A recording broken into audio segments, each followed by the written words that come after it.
You will own nothing. And you will be happy.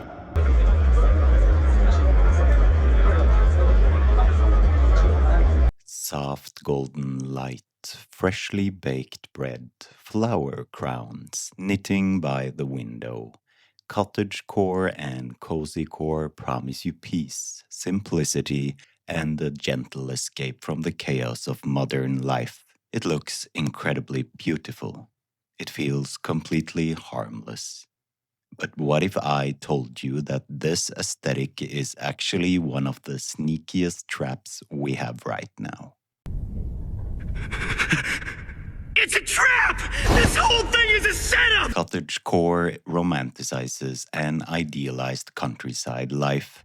Think tending a garden, baking sourdough from scratch, women in flowy, flowery dresses, living slowly and gently with nature. Cozycore is the indoor version. Fuzzy blankets, endless candles, bookshelves and hot chocolates, and soft lo-fi music.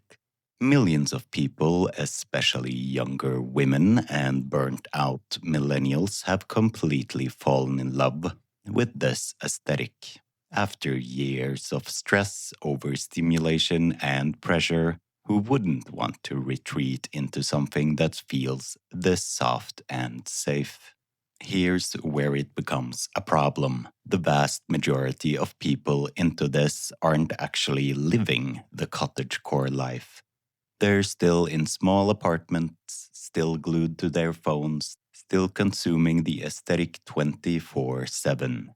They buy endless flower-themed decor, cottagecore dresses they'll wear once and watch hours of ambiance videos. It's not a real escape. It's therapeutic escapism. A comforting fantasy that makes you feel like you're doing something wholesome when you're really just numbing yourself. Instead of learning real skills, building actual competence, forming strong communities, or confronting difficult realities, you're encouraged to stay small, stay soft, stay gentle, and consume more vibes.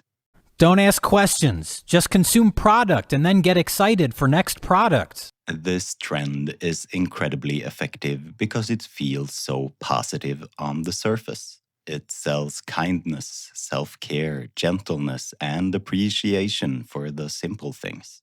But look closer. It strongly discourages anything too harsh, too ambitious, too masculine, too angry, or too realistic. Anger at society's direction? No. Just light another candle. Do you want to push back against declining standards?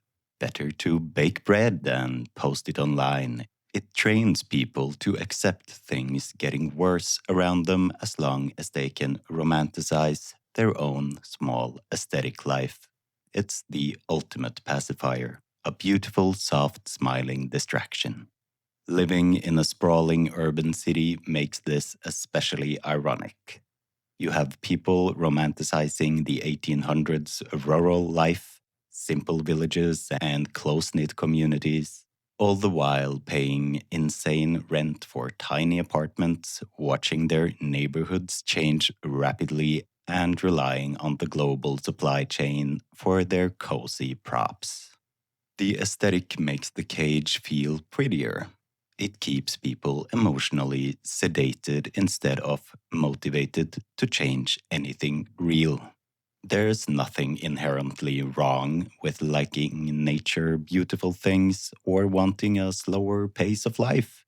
Those are good instincts. But when an aesthetic stops being inspiration and becomes a full substitute for real life, real courage, and real action, it stops being harmless.